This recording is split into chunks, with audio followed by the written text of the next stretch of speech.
cut the design process in pieces so that they get people to sign, you know. But it's maybe also a topic that we can even touch today. Yeah, I was very proactive on the front end. I called every one of our clients. We had 6 installations coming up in the next 4 months. Yeah. And wow. I literally, the one thing I said for supply chain and everything else, stay ahead of it with my staff. I said, we created a spreadsheet from the get-go with, the supply chain issues. And we're keeping our clients up to date weekly. Just manage their expectations first and foremost. You give all the good tips already away. Just kidding.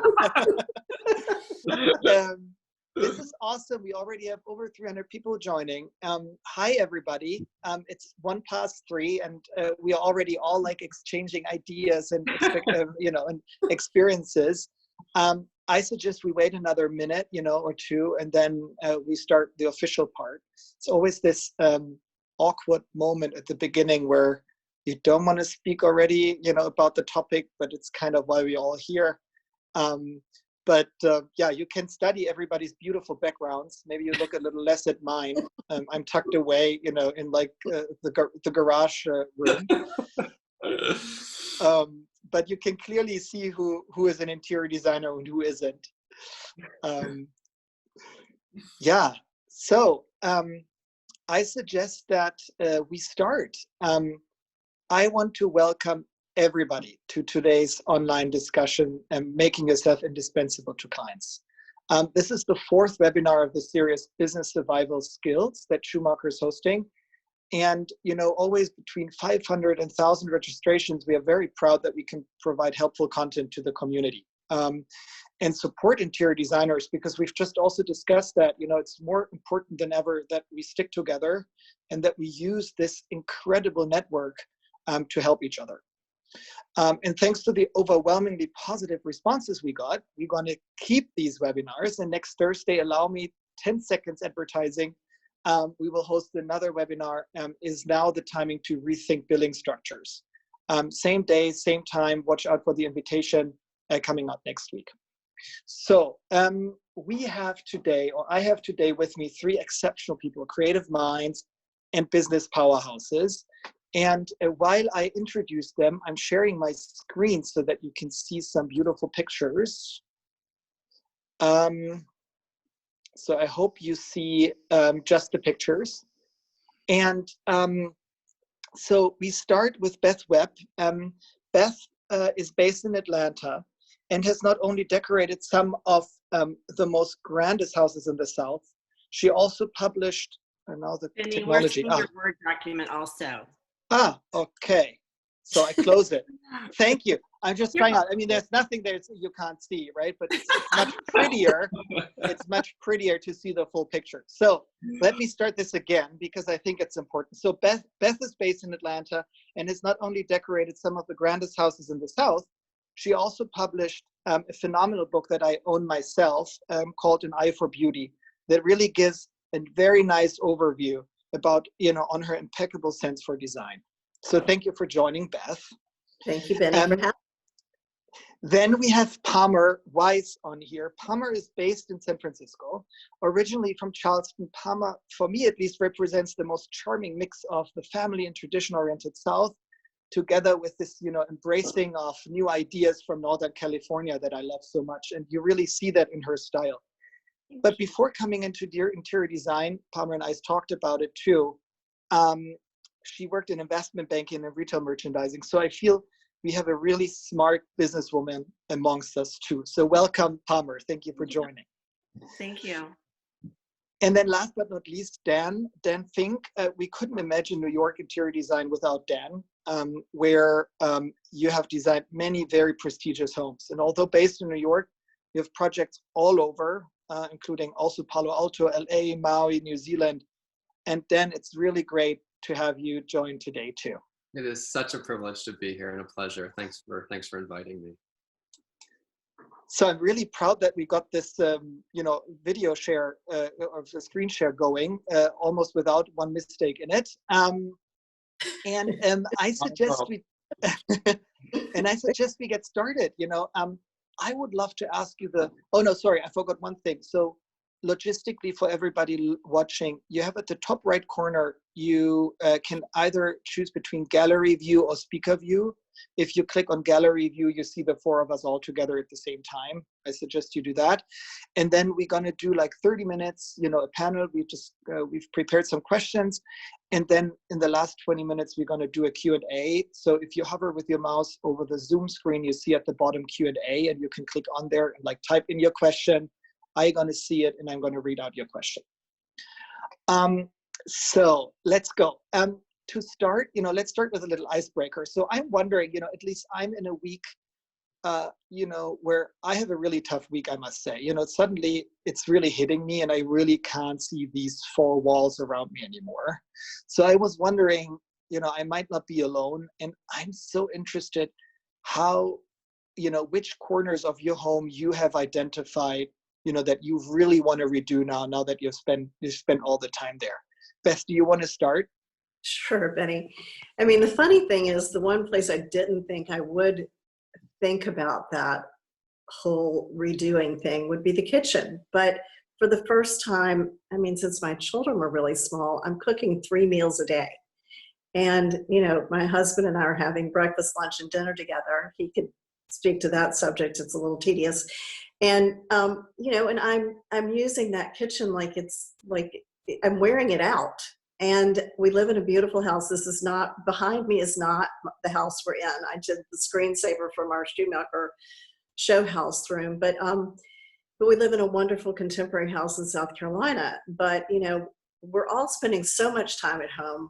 The compulsion is to redo everything. I've had clients come out of the woodwork. Help me. Right. So we're going to follow you on Instagram and see the progress of your home. And also cooking, I want to see all those meals. That's been the good news. Yeah. Dan, which corner do you really want to redo in your house? Well, I'm here at home in Belport, Long Island, and to be honest, I've had quite a distraction through this time. My husband Thomas and I have a new little puppy, a new baby puppy. So who's a lot of love and a joy and a great distraction during this distressing time. So in truth, most of the home renovation we've been doing has been puppy proofing throughout the house. So lots of performance fabric and performance fabric needed. We really need some performance fabric around here. But it is also spring here, on Long Island, and so much is coming up out of the ground, and so we've been having some fun reimagining parts of the garden for the summer and for the summer ahead.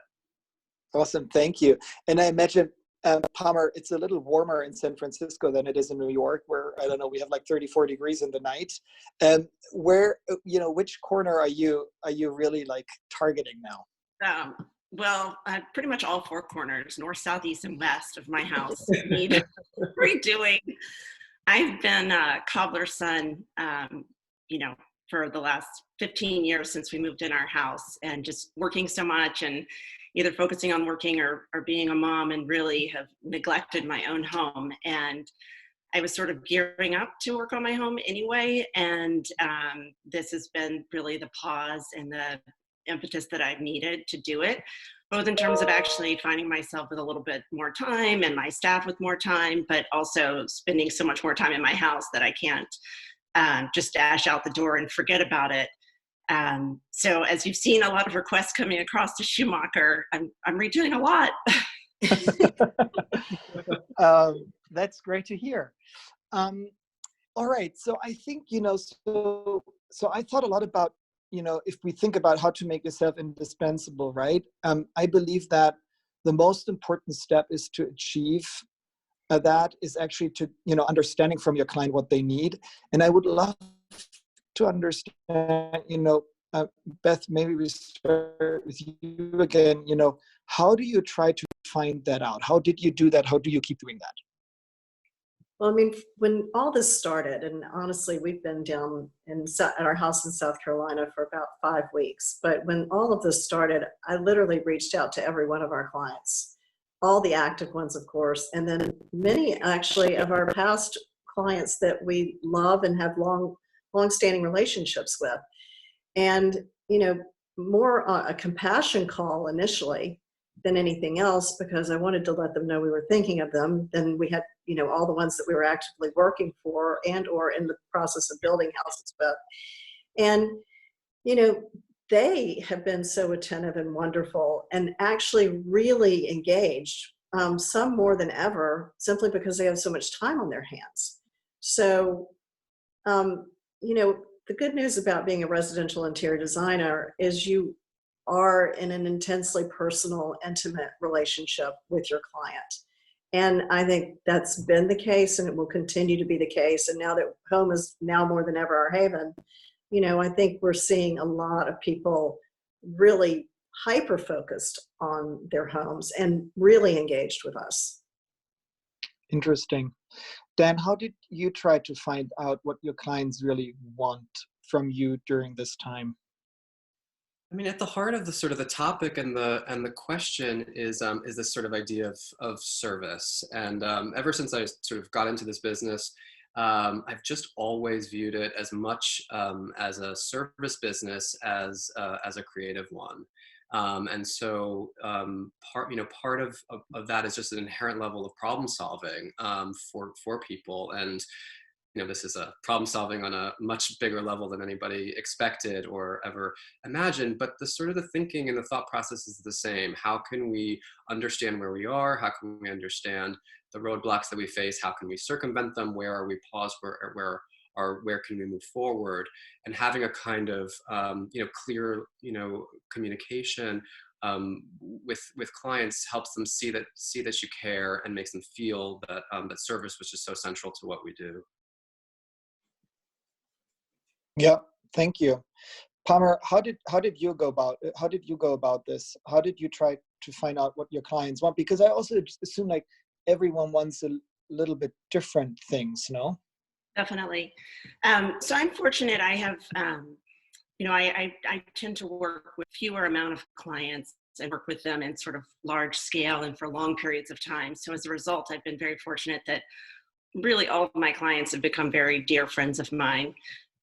So I tend to know them pretty well and know what they might want. And in a lot of cases, and for my clients, they're very busy. A lot of them are, venture capitalists and other things, and they were putting out 1,000 fires in their own life and grappling with homeschooling children and everything else. And, one of the things that I try to do for them, and Dan, I totally agree with you. I think our business is so much about customer service, and I'm here to, do anything I can to make your life easier, not just prettier and more comfortable, but really to make it easier. And so, really for my clients, they have a level, I'm very fortunate, I think they have a level of trust in me that I'm sort of quarterbacking things for them. And that oftentimes the best thing that I can do for them in something like this, which is unprecedented, of course, is to really just leave them alone and just say like, hey, I've got my eye on everything. I'm working behind the scenes to make sure that we're making the right decisions, moving forward on the right things, holding on other things where I'm worried there's risk. But giving them the amount of space and time that they need to get their own personal affairs in order and their own businesses in order before I'm kind of coming at them with, well, what about these design items? Because they got bigger fish to fry right now. Yeah, I understand. I heard from a lot of designers also that they said, oh my God, like half of my clients, they just wanted to hit the pause button. They said, listen, like it's not even, oh yes, I'm going to be in the background and I'm going to make the decisions for you or something like that. They just said, listen, I don't know whether I want to move forward. I don't know whether I'm going to pay you, yada, yada, yada. So let's assume that happens to you, Beth. That a client tells you, listen, like I hit the pause button, because that's a really, realistic thing that most of us, have encountered. Like, would you challenge them on their decision? If so, how would you react to that? Well, so it has happened with two of our clients. One was in the middle of a major renovation, and they, we talked to them in the first week, and they were like, you know what, we need to just focus on the renovation, and we're not going to move forward on the design segment of it and the decorating until we're comfortable with this whole situation. And we, of course, were like, that's great. We completely understand. You take your time. We're here for you. And so that was 4 weeks ago. They called last week and they said, you know what, they'd acclimated to sort of the situation and they were ready to move again. Some of that was around value engineering their project and needing our help with that. And with all of our clients, it's been 98% have gone forward. We had one other that said, look, we want to pause during this because he had a big business and he was just dealing with that. But they called last week too. I think there was just some acclimation to the shock and awe factor of all of this, that everyone needed to sort of, to overuse a word, pivot, adjust, and then, get their feet underneath them and adjust to this, I hate this word too, new normal. So we don't like it. There's nothing normal about it. But at any rate,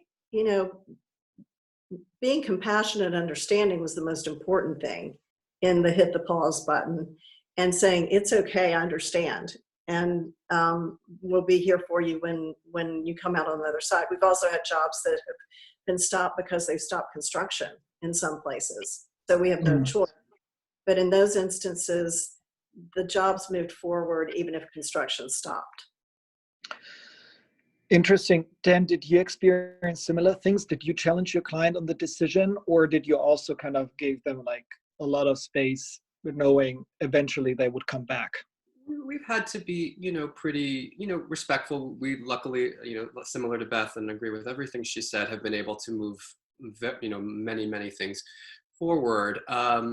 In cases where people want to pause, of course, we want to sort of respectfully, respect that judgment and decision on their part. But I do think our role here is also to be a guide to sort of parts of this process or information that they just don't have an awareness of or an appreciation for, and maybe are pausing more out of just fear or unfamiliarity with what sort of the steps are that can be done. And so what we've tried to do, and I would encourage people to think about, is, show them what you can do safely, what you can do productively, what you can do cost effectively during this unfamiliar time, because that's just is another, it's a further extension of this sort of role that we have to be a guide to them through this process, particularly in this confusing time. Yeah.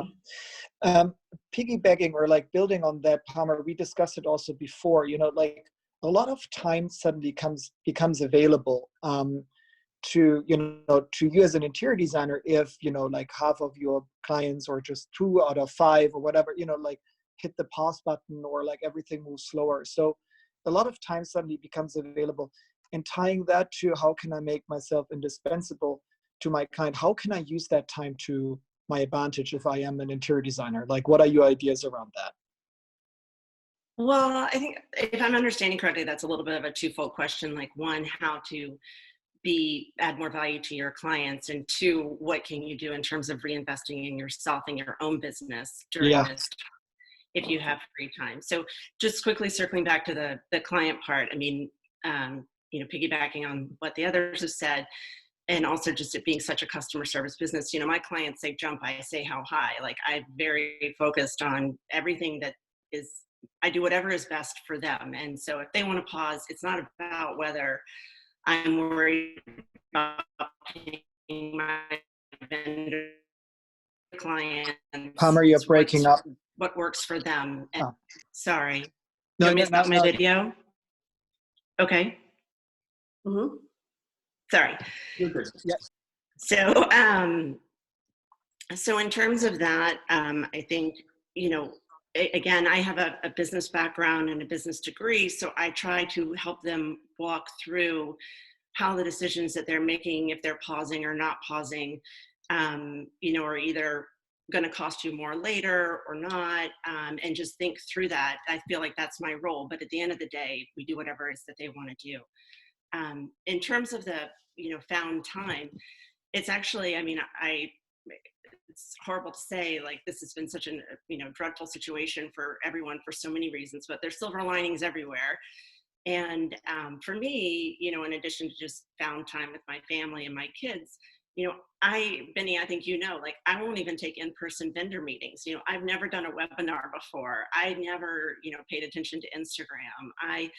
And I've had the chance to make all these fun connections and, participate in things that I wouldn't have had time for otherwise. So I think if you do have, free time that you didn't necessarily want or anticipate, if you have the financial wherewithal, it's a good time to reinvest in your business, whether that is, becoming more active on social media, making more connections, trying to better your business understanding, take business classes, or even when it becomes available, photographing your work and working on your web design. I mean, there's still a lot that can be done, and there's a lot that can be done without an enormous expense that will reap benefits later. So I always think, like, when the world opens up again in 6 months, a year, 2 years, whatever, what am I going to wish I had done then, with this free time? Yeah, that's really helpful. Beth, how would you suggest one uses the time in order to become an even better service provider to their clients? Well, I agree with Dan and Palmer too. We're all about service. I mean, that's what we do. And it is, like Palmer said, when they say jump, we say how high. That is an actual, that's the benchmark of what our businesses are founded on, is being a service provider to those clients. We've interestingly done a lot of things during this period. I mean, I launched a product line with Arteriors March the 25th, which was kind of like launching at 9:15 a.m. on 9/11. And in the middle of that, the messaging and all the PR had been done. Everything had been done before that launch. And so we had to do a major revamp of the messaging that went along with everything. But along with that, our website was being revamped. Everything was being redone. And in the midst of all this, we had to do a massive sort of change up, switch up, and really tailor all of this to, the coronavirus and make that messaging pertinent. And so, yes, to Palmer's point, I mean, you can certainly take this time and do a lot of things, and revamping is one of those. And then learning how we do a lot of work remotely anyway. And we were set up to go remote 3 weeks before this ever even happened, because I sort of anticipated it. But it's learning the new tricks of the trade. How do we virtually present to clients? How do we do virtual installations? We had an installation during all this a few weeks ago. And that was, we could not be there. And so we, how do you do that? How does that look? And how does that final layer look? Everyone knows the last thing you do on the install is go in and do the fluff. And let's say we have a job in Canada, which is true. How are we going to actually be there and physically do that last component of that job? Mm. So a lot of it's problem solving. But I think it's something very interesting you say, because I think, for example, using the time to train client meetings, you can role play this with a family member, with a friend, with like your best clients who you have known for 20 years, and just try it out. I think that is, because then you see, we role play a lot in our company, just because only then you really see all the things you haven't thought about. Oh, I didn't think of the physical sample, or like, oh, I didn't do this, or I didn't do that. I think that's a really good point. Then with all the time that becomes available, a lot of people, I feel like, and that's also why I asked the question at the beginning, are looking at their own house. Do you think it's smart to like do here and there, like a little on your own house, to just like build your own portfolio and use that? I mean, I think this time should be used to whatever you think it would be meaningful to improving your business. And that is very specific to everybody's individual business. And that has a lot to do with where you are, geographically, maybe how the size of your office, the nature of your work. It's all very specific to you. So if that feels like would be a good investment of your time and resources right now, that would be an incredible thing, an incredible example that both Palmer and Beth spoke about sort of taking the time to do the work to improve things in your own internal, practice, so that when things go back to a somewhat more normal state, we'll all be in a better shape to do better work. And I wanted to just share, a friend had mentioned a quote to me, which I thought was so apt to this time and speaks to this very issue, which is that when a fisherman can't go out and fish, he stays home and mends his nets. And it sort of speaks to this idea that when you can't go out and do business, you can stay home and do the work of improving to do better business when the time comes to get back out there. And I think it's sort of a beautiful saying, and really, speaks to what we should all be doing at this time.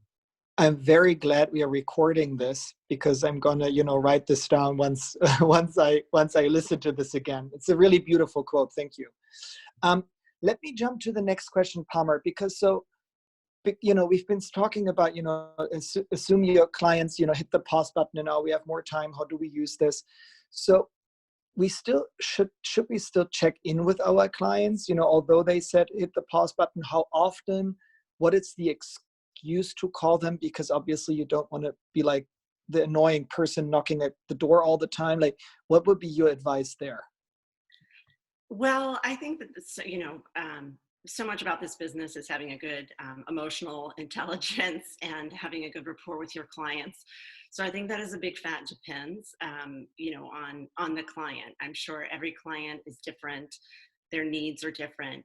For one of my clients, who I'm mid a huge project with, I basically left her alone for a month. It just said, I'm here. I know you don't have the bandwidth to talk.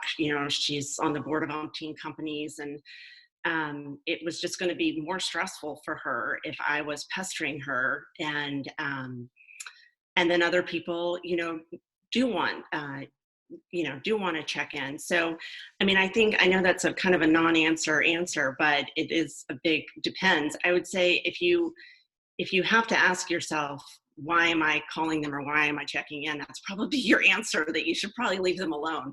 I don't think anybody really wants to be upsold right now, or that this is a time, to sort of be opportunistic in that way. I think, if you reach out and genuinely show that you care and are there for them, maybe they will come back with things. We've had old clients reach out who things are, needing a refresh or an update because they're home all the time. So, but in the meantime, I think the best thing that you can do is, I love that quote, Dan, I'm totally going to use it, is work on your nets, work on, get your game tightened up at home. And, we're doing things like, shopping like crazy for new fabrics and new trim selections. And I'm having some of my, junior designers practice doing scheme boards that I normally don't have the time. I have to just tell them what to, I have to just give them something and say, do it. And now I'm saying, hey, come up with a scheme for this. So we're training people to do different jobs that aren't even their job necessarily, in case somebody else has to, is out. So there's a lot that you can do, and, working on your own nets, to Dan's point. Beth, tricky question to you. So again, my client just hit the pause button, but they still kind of owe me money. Like, how would you, suggest to deal with that? Do I need to accept that? Do you seek an open conversation? Like, because, the money question, especially in times like that, although we all don't love to speak about that, is obviously an important one. So is that something that you can help the audience with, like how to deal with something like that? Well, contractually, fortunately, Benni, that has not happened. Fortunately, we've not encountered that part of it. But we do have in place contractually a clause that states that if you're in arrears 90 days, then we put our pencils down. So, I mean, but the pause thing and the not paying is another thing. And honestly, because we haven't encountered it, I'm trying to think how I would handle it. I think I'd handle it in the same way that I handle anyone else who was actually past due, which is, I think that I would have a larger threshold for compassion in this instance, because I think so many people are dealing with so much. And in high-end residential, 95% of our clients own their own businesses or CEOs or CFOs or whatever. And they're dealing with their own kettle of fish, Palmer, as you pointed out. I mean, they've got, and Dan, they've got much bigger fish to fry. So, we have a lot of compassion around a late payment, and we gently, sort of will nudge them and say, hey, we understand, however, you need to pay your bill and we'll move on with this thing. Maybe also building compassion on their side, right? Like if you find the right moment for that. Right. I'm also looking at the time, so that's why I'm like switching up questions and I don't ask you all the exact same one. But because I have so many of those questions, then I would find super interesting, so I think we all start thinking about inventory, whatever that is, whether it's fabrics or wall coverings or furniture or lightings or, paint.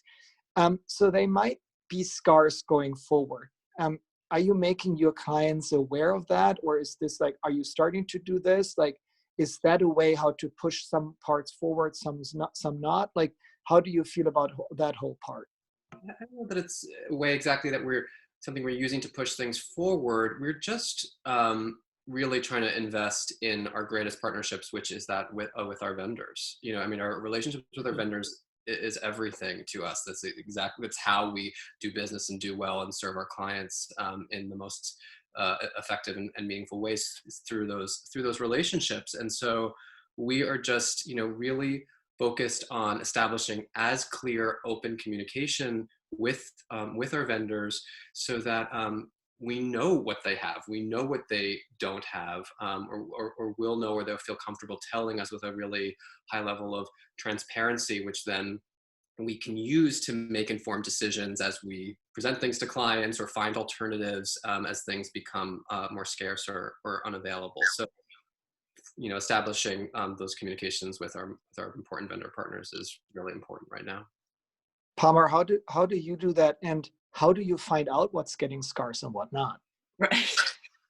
Well, so that's one thing that we did. We looked very much at sort of the lifetime of a project and where money could be at risk. Because if you've been in this business long enough, not everybody's as great a vendor as Schumacher is, and unfortunately, it only takes getting burned once or twice to figure out that you don't want that to happen again, because ultimately we're the ones who get burned, not our clients, because we take it for them. So whether it's, I've had companies go bankrupt and lost money that way, big established companies, once they've declared bankruptcy, you can't get anything from them.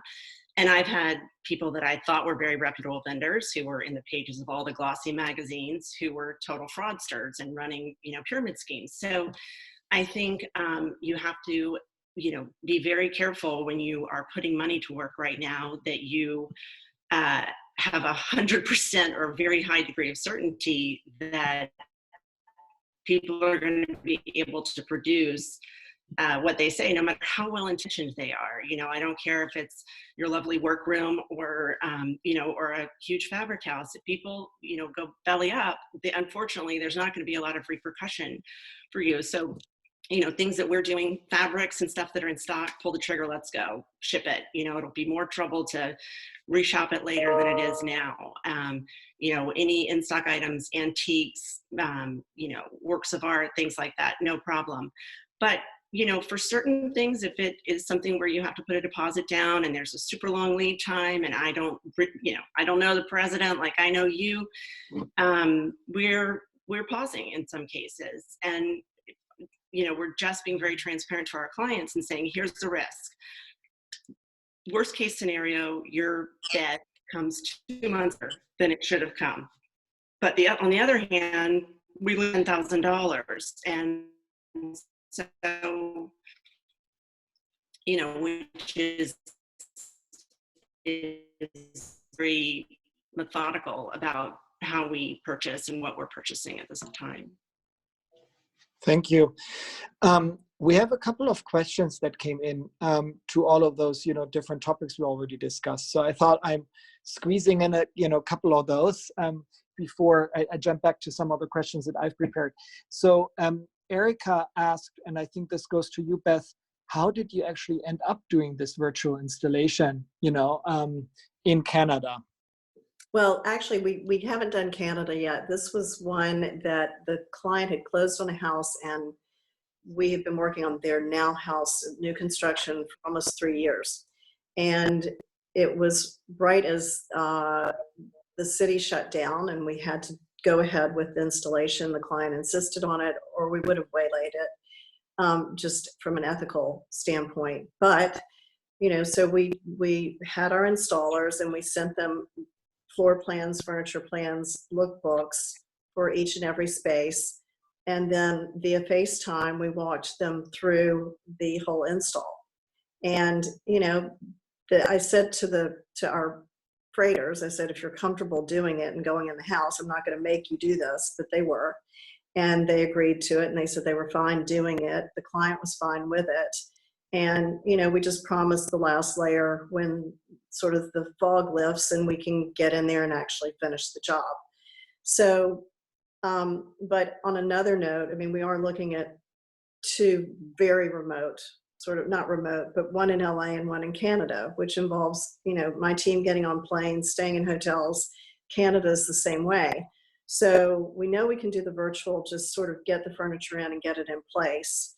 And then for the actual install, if this thing lingers and goes out for much longer, we're talking to stylists in Toronto and LA that could actually handle this. And to your point, Dan, I've always shopped for the last layer, physically shopped for the last layer, and I'm looking at the reality of not being able to physically shop for the last layer. So we're putting together lookbooks and virtual presentations for all the accessories, the art, that final layer that the client maybe hasn't purchased yet, and presenting that way, and then via Zoom and lookbooks digitally, and then getting them to commit somewhat. So again, it takes trust, and fortunately our clients are quite trusting of what we do. They've seen the results, and so that's how we're handling right now for the foreseeable future, the virtual install.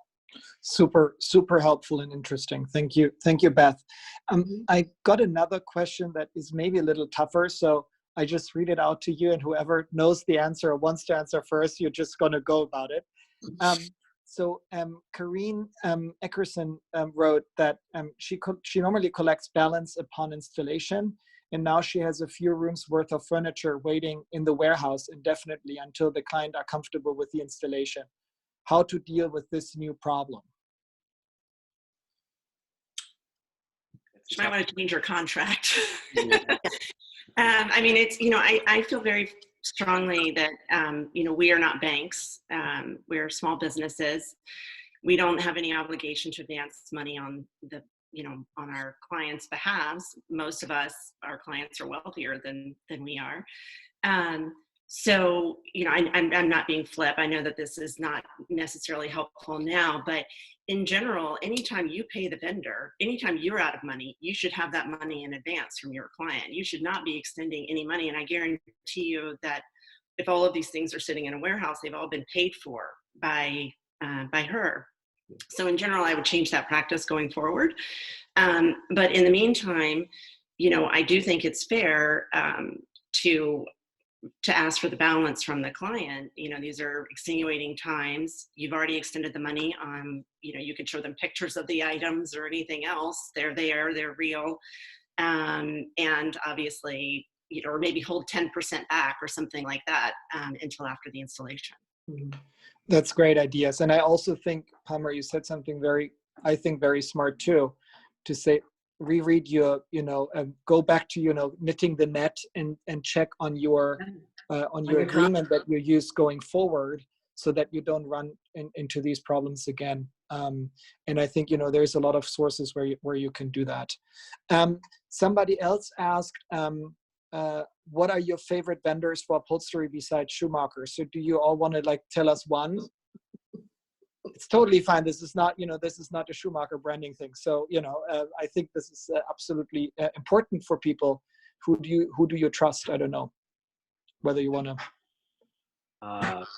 Well, it's a special sort of a luxury that we get to use on occasion with the right client and for the right setting and the right budget is when we get to work with, Fortuny for beautiful Venetian textiles. Yeah.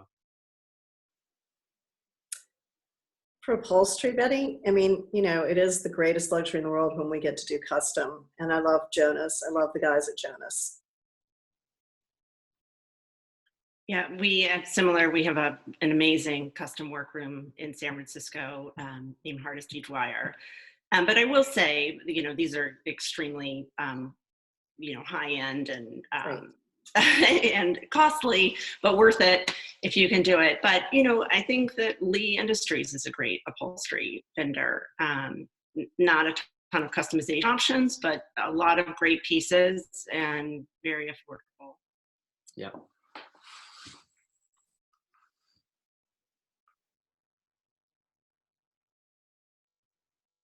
I should unmute before I speak. Jana asked, do any of you have an e-design component to your business? And if so, what does that look like? Isn't e-design, or wouldn't e-design seem to be pandemic proof?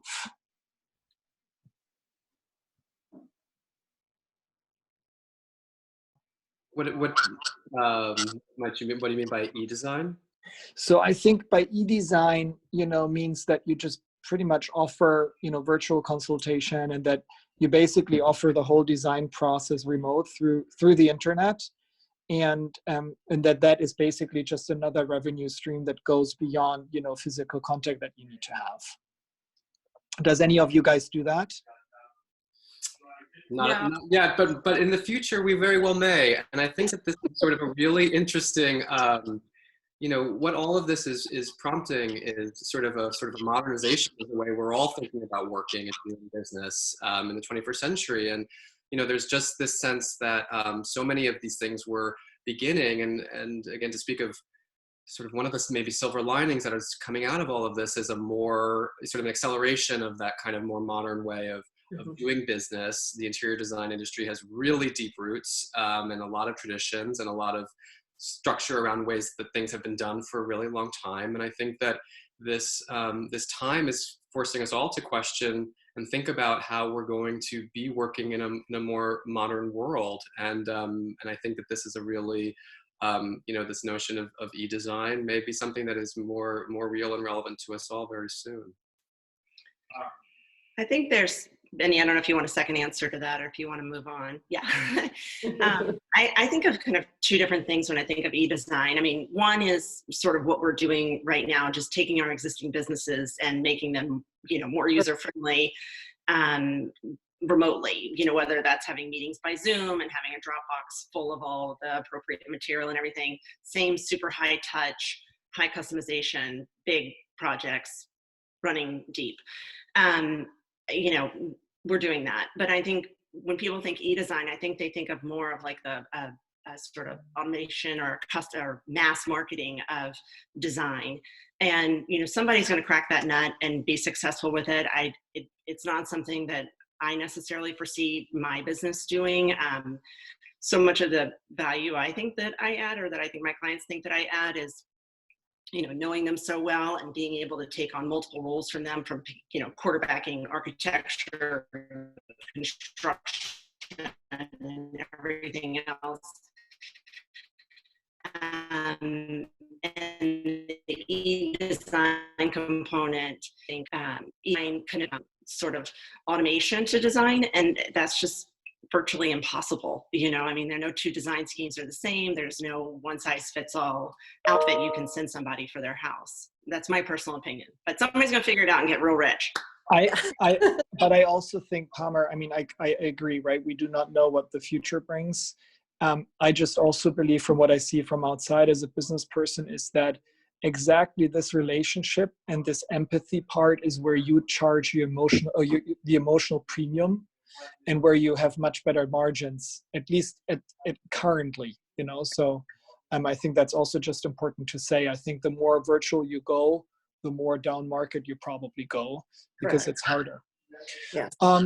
So somebody asked the question, Charlotte asked the question, she loved the question about availability and vendor deliverables, but she would love to understand, you know, is there somehow a way how to really verify the ability to fill an order? You know, would you ask for proof of recent orders delivered? Like, that's such a roadblock for her. Like, how can she even still trust vendors that they're going to deliver? Benny, do you want me to answer that? I would love to. So actually, there's been a lot of discussion about that, the supply chain issues, and also being good stewards of our clients' money, because they are paying us a lot of money and the goods are often very expensive. So in the Business of Home this week, there was mention of the Google Doc that they've created about availability and supply chain. And it's actually open. It's a public document, and it is talking about all the vendors that do have good supply. Their warehouses are open. They are delivering. You know, as you said, Palmer, you know, stock is actually the key word here.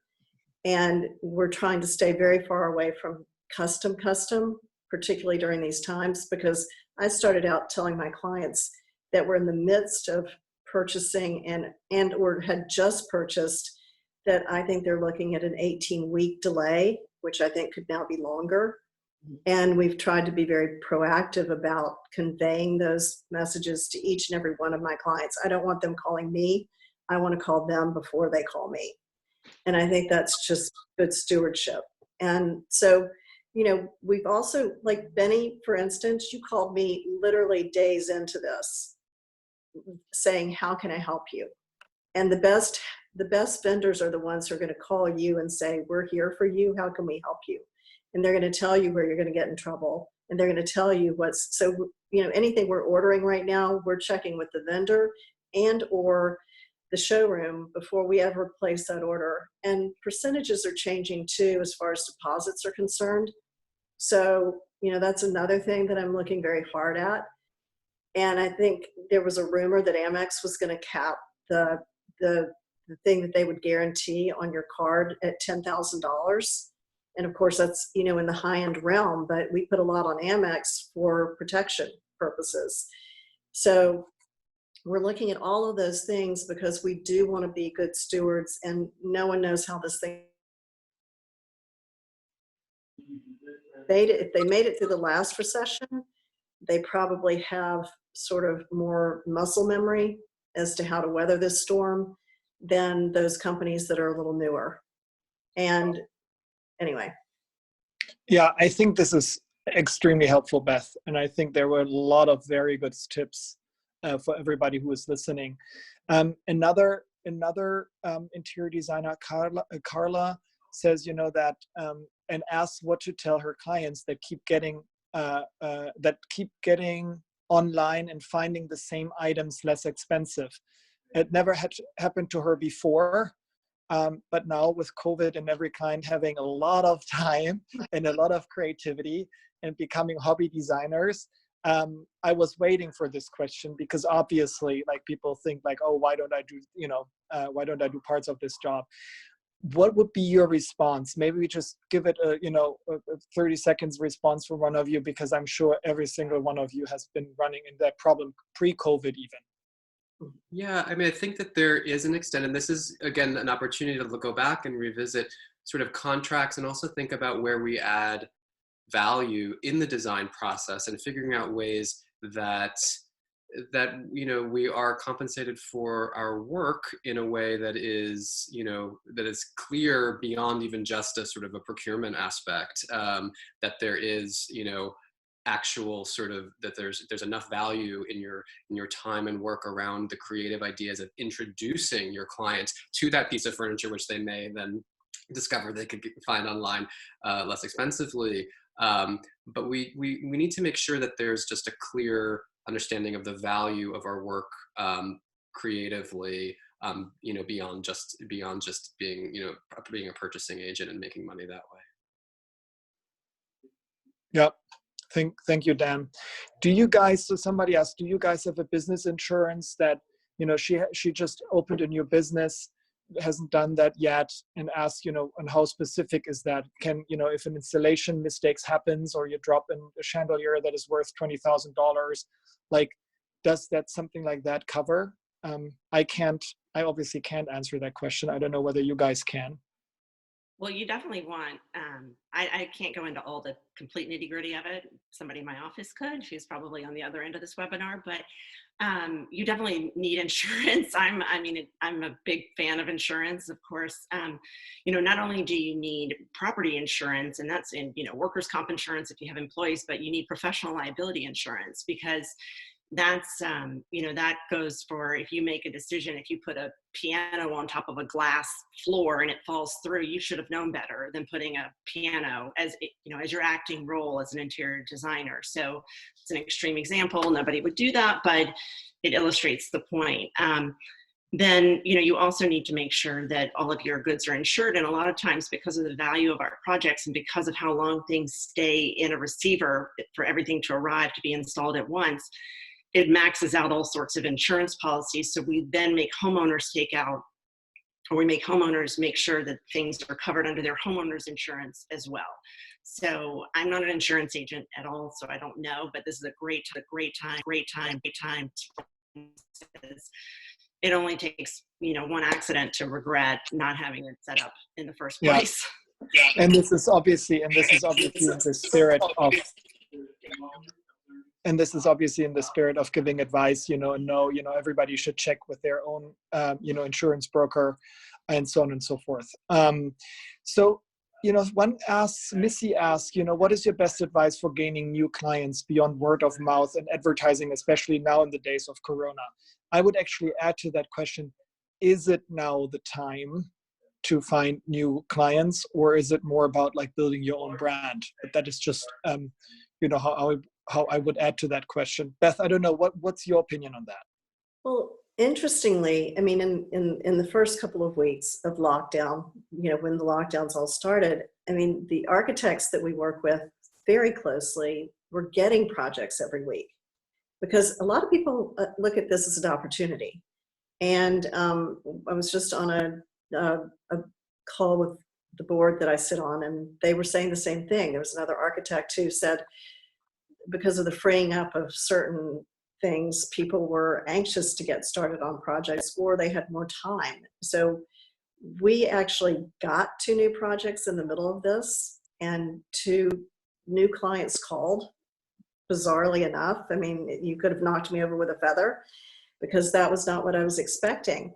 But I do think that, people will use this as an opportunity. I saw it after 9/11, when people were at home more, and again during the recession, people are focused on their homes, and so they're interested in doing projects because I'm sort of looking at the second home thing now that had marginally sort of fallen off. Now people are going to want to get out of the city again even more, and be in remote places. So I think it's finding the opportunities in the crises, and that's how I sort of, as far as getting new clients, I think social media, you have all eyes on you right now. If you ever wanted a more captive audience, you'll never have a time like this again during this great pause. And if you have a very dynamic social media account, now's your time to play off of that. But you need your messaging to be compassionate and sensitive and clear, and not about going out there to get new business, but just maybe, I've seen a lot of tone deafness in all this, with people just moving on as life is, the same as it always was. And that's confusing. That is actually very confusing to me during this period of time, because the last thing you should be doing is like banging on your drum and saying, hey, look at me, and just throwing projects out there, it needs to be pertinent, and it needs to be relevant, and it needs to be sensitive, and it needs to be soulful. Yeah, I think, and maybe that is one of the silver linings, that we see that home becomes more important to people and that people want to invest more into homes. Tristan asks, and then maybe we asked you this question in this case, are there any trends that you see becoming more important in interior design on the other side of the situation?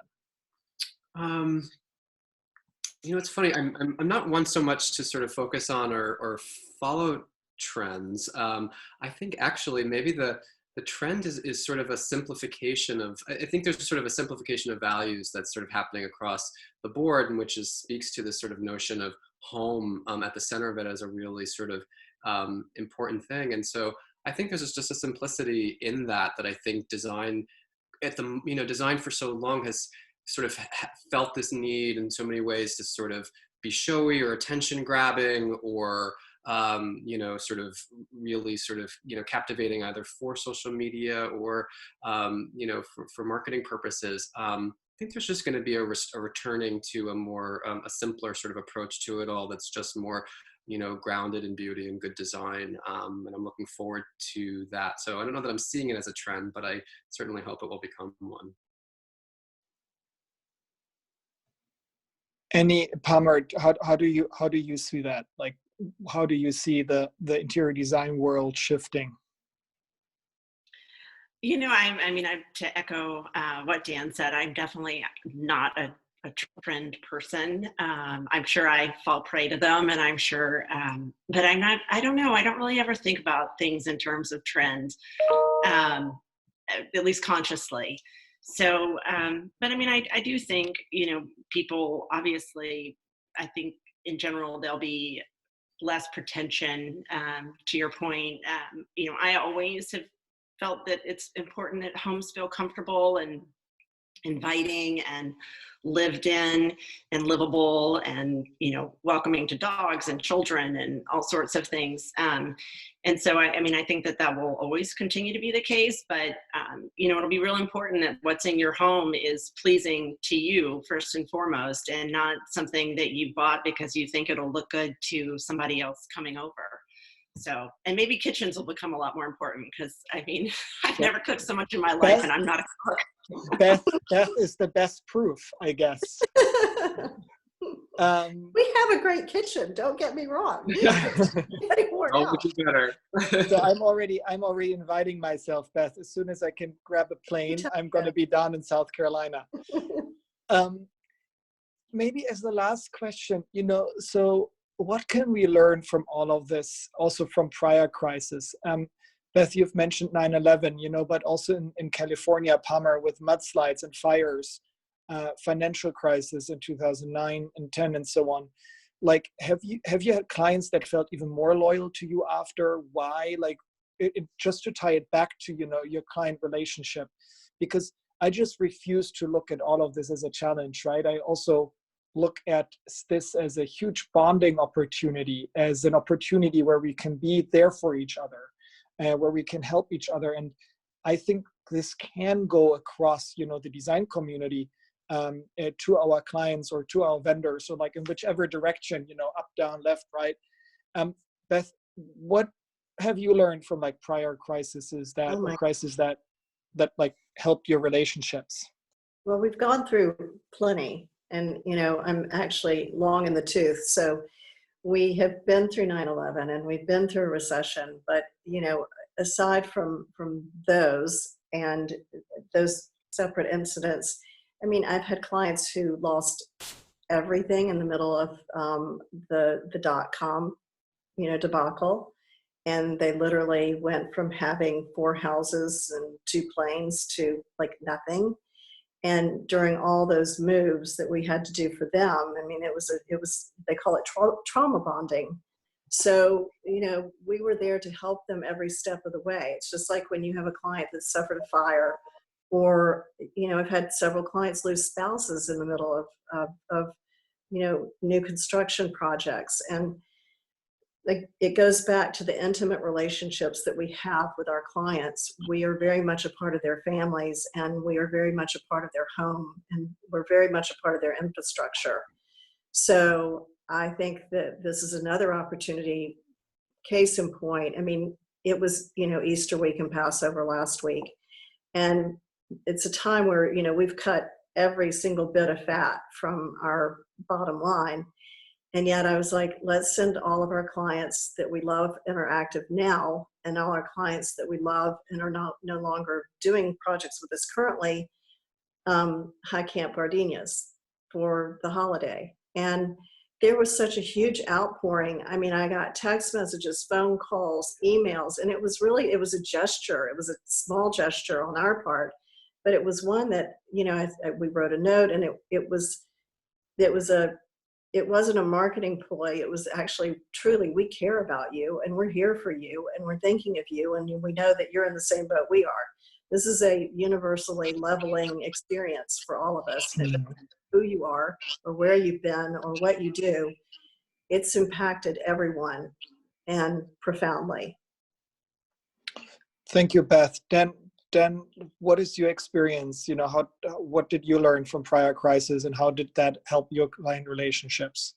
I just think that, it's just a time for perseverance, and it's just a time for doing all the things that we've been talking about to make our businesses stronger, to weather these storms. We will come out of them on the other side and be stronger and be better than we were before. And a big part of that is exactly what Beth is speaking to, which is taking care of each other. That's supporting, our own teams. That's supporting our own vendors, and really fostering the most caring relationships with our clients, so that when we do come out, on the other side, those relationships will be stronger than ever, and it will be a really important thing to come out of all of this. Palmer, is that also your experience? Also in California with the mudslides and fires, I know that you had a project that was severely affected, recently.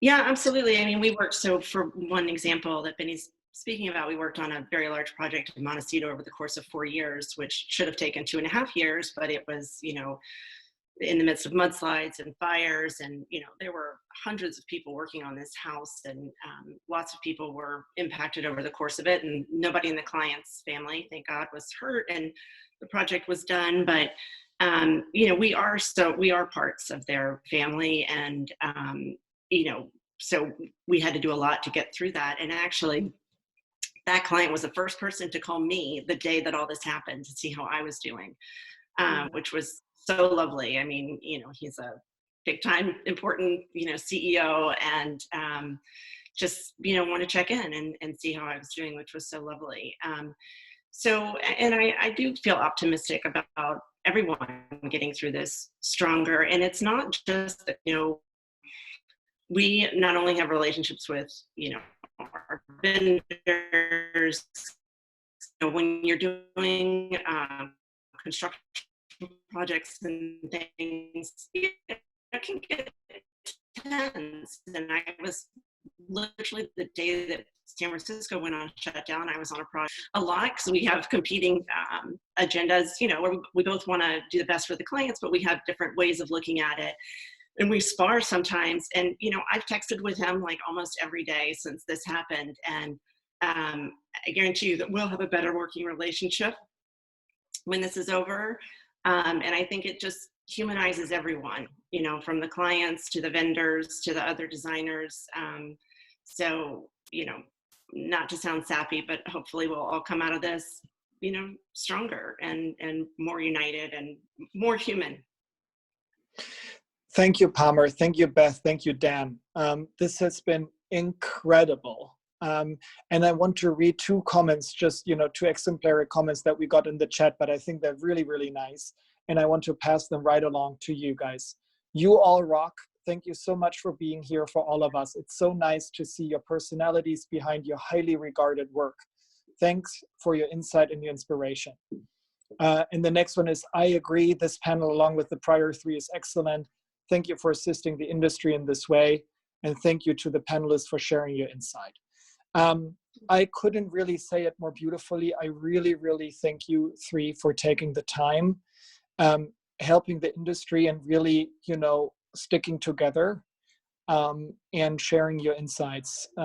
It's very highly appreciated. For everybody who had to drop out or joined late, we have recorded it. Everyone who has registered will get a link, a YouTube link, where you can watch this episode and the last 3 ones. And that have been a couple of questions. And then if you have personal questions, you find any one of us on Instagram. I know Beth, for example, there was one that watched who is in Canada and is happy to help with styling. So reach out to Beth on Instagram. We had over 400 participants today. Thank you to all of you guys out there for participating and being such an amazing community. It's really, really, how did you say that?